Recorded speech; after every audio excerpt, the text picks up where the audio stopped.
तर राज्य सरकार लंडनमधून आणणार असलेल्या वाघनखांवरून उलटसुलट दावे सुरू आहेत आणि त्यावरून राज्यातील राजकारणही तापल्याचं पाहायला मिळते। बघूया एक रिपोर्ट।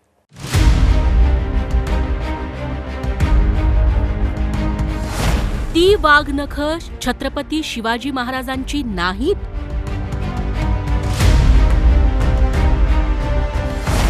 वाघनखांवरून राजकीय द्वंद्व।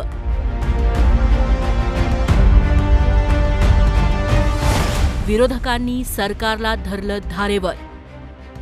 राज्य सरकार लंडनमधून आणत असलेल्या छत्रपती शिवाजी महाराजांच्या वाघनखांवरून राज्यातलं राजकारण जोरदार तापलंय। ही वाघनख छत्रपती शिवाजी महाराजांनी अफझल खान वधावेळी वापरल्याचा दावा राज्य सरकारनं केलाय। मात्र त्याबाबतचा कोणताही पुरावा लंडनच्या व्हिक्टोरिया अँड अल्बर्ट म्युझियमकडे नसल्याचा दावा इतिहास संशोधक इंद्रजित सावंतांनी केलाय। वाघनखांबाबत सरकार घोर फसवणूक करतंय, ही जनतेच्या पैशांची लूट असल्याचं म्हणत काँग्रेस नेत्यांनी सरकारवर जोरदार हल्लाबोल केलाय।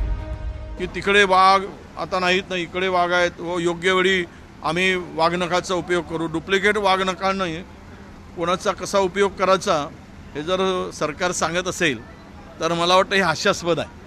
आणि आज एवढा गाजावाजा करून दवंडी पिटवून वाघनखाच्या संदर्भात सरकारने वारंवार जे काही भूमिका मांडली, मंत्र्यांनी मांडली संबंधित खात्याच्या, हे महाराष्ट्राची घोर फसवणूक आहे या पत्रावरून दिसते। महाराष्ट्रातलं हे भाजपप्रणीत सरकार जे आहे हे फक्त ॲडव्हर्टाईज, जाहिरातबाजी, फेक नेरेटिव्ज टाकून राज्याच्या जनतेचे पैसे लुटणं। मंत्री महोदय वाघनखी आणायला लंडनला गेले आणि तिथून खाली येताना वापस आल्यानंतर एक मोठं स्वागत त्या ठिकाणी करण्यात आलं। करोडो रुपये खर्च केले। जनतेच्या पैशाची उधळपट्टी करणं हाच हा सरकारचा एकमेव व्यवसाय तयार झालेला आहे। तर खोटी माहिती देऊन सरकार भावनेचं राजकारण करत असल्याचा आरोप राष्ट्रवादी शरद पवार गटाच्या जितेंद्र आव्हाडांनी केलाय। याबाबतचा संभ्रम सरकारनं दूर करण्याची गरज असल्याचं मत शिवसेना ठाकरे गटाचे नेते सचिन अहिर यांनी व्यक्त केलंय। आम्ही शिवाजी महाराजांनी अफझल खानाचा पुतळा बाहेर काढण्यासाठी वापरलेली वाघनखं आणणार आहोत। करोडो रुपये खर्च केले, बातम्या लावून घेतल्या आणि ऐन आता निवडणुकीचा सीझन सुरू झालाय, योजनांचा वर्षाव सुरू झालेला आहे, त्याच्यातच आम्ही घेऊन येऊ। म्हणजे मग महाराष्ट्रभर त्या वाघनखांची यात्रा काढायची, मग ठिकठिकाणी त्याचं स्वागत ठेवायचं, असला कार्यक्रम केला असता। अजूनही करतील खोटी असली।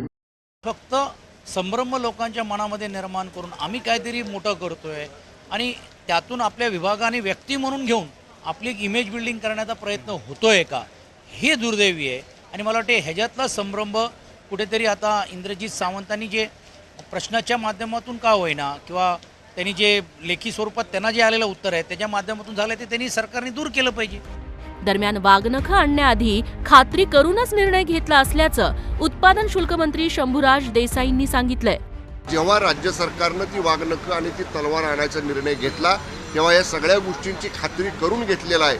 तरी सुद्धा जर इतिहास संशोधकांचं श्री सावंत आपण ज्यांचं नाव घेत आहे त्यांचं याच्या बाबतीतलं जर काही वेगळं म्हणणं असेल तर जरूर आमचे सांस्कृतिक कार्य विभागाचे मंत्री मुनगंटीवार साहेब त्यांच्याशी बोलतील आणि त्यांची जर काही शंका असेल तर नक्की ती शंका दूर केली जाईल।